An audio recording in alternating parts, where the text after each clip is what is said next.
Good morning, students. Hope you're fine and taking good care of yourself. As you know, we are done with the poem of Unit 2. The name of the poem is The Kite. It's a very simple poem, a short poem by a poet named Harry Bain, and it is based on how a kite flies in the air and the beautiful look it bears when it flies. See, many people fly kites, but I don't think anybody has paid so much of attention to the kite, how it looks in the sky when it is flying high, the beauty of it, how it looks against the blue sky, the color, how it flies, the different movements it makes. I haven't heard anybody, or I haven't seen anybody describing it so beautifully. See how the poet is describing the movement and the beauty of the kite when it flies. I'm sure you know the poem by heart by now because we have done it twice in the class. So it's a short poem, and based on how where the poet is telling us how it looks when it the kind of the beautiful look it gives when it flies. And it goes like this: how bright on the blue, bright is the colorful kite and blue is the sky, is a kite when it's new, especially when it is new, how beautiful it looks. And then he goes on to describe its movements in the air with a dive and a dip. These are its movements. It snaps its tails, moves and makes those cracking sounds. It dives and it dips. Sometimes it goes up and then comes down, then soars. Soars means going very high up in the sky. And here the poet is comparing these movements going high up. He compares it with the movement of a ship with only a sail, and that kind of ship which has got only a sail, and it rides over tides of wind, it rides.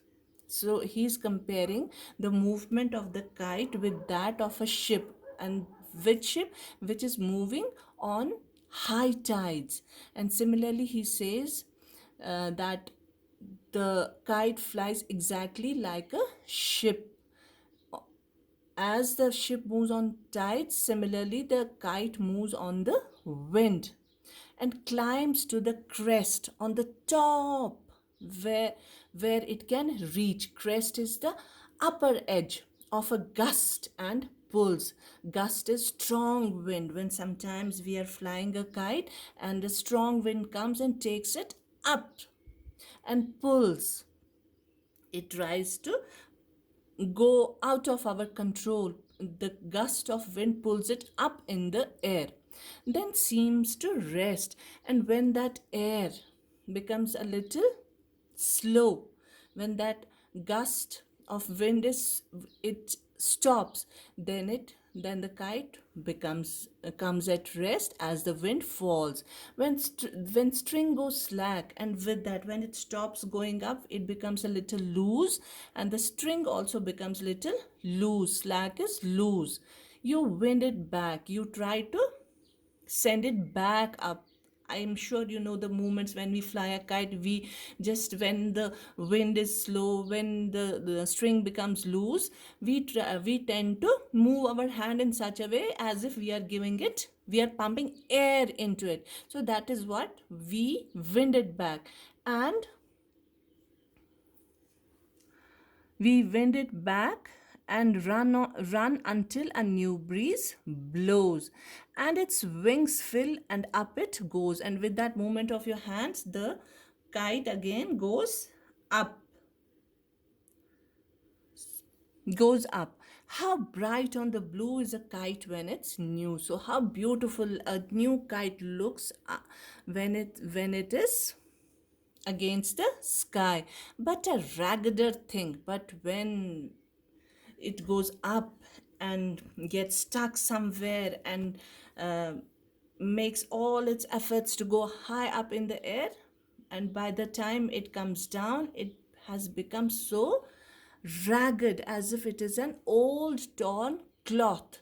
But a raggeder thing you never will see when it flaps on a string in the top of a tree, and when it comes down and gets stuck on the top in the top of the tree, and when you see it, it's the most ragged, most torn thing you will ever get to see, and it's totally opposite to what we send up in the air when it's very beautiful, when it's just a new kite and it's a beautiful, bright, colorful kite. But when it comes down and gets stuck in the treetop, it you will get to see a ragged, the torn, worn out kite you have never ever seen. So, this is what the poem is about.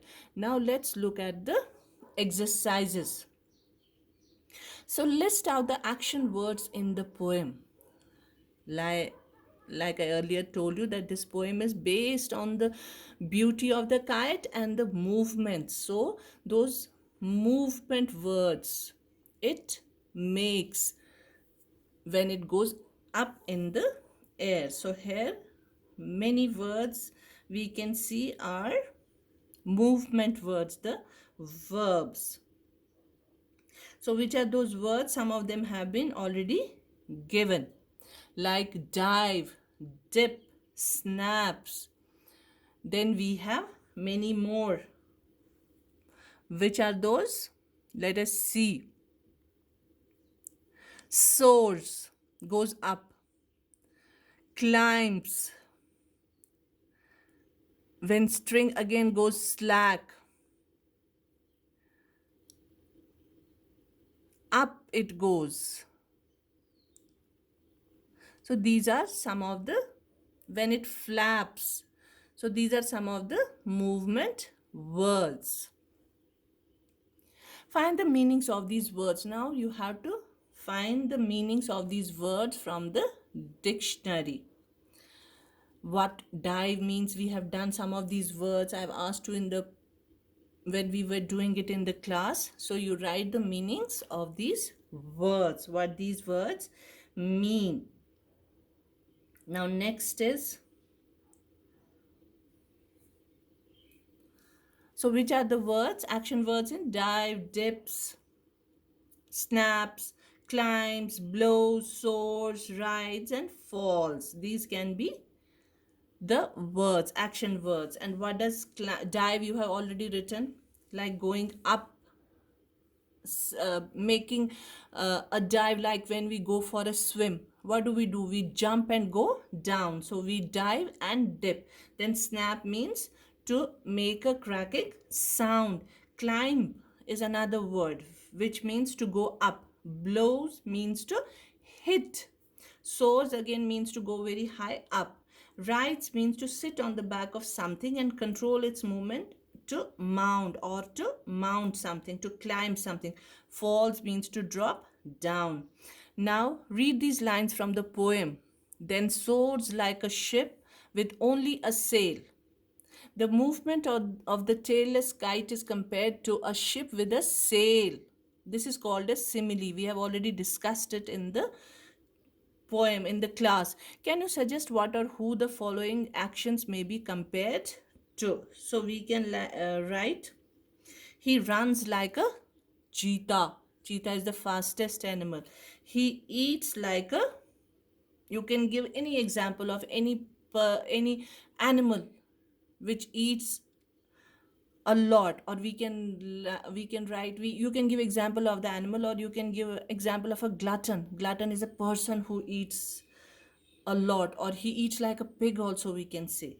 She sings like a nightingale. Nightingale is a bird who sings very beautifully.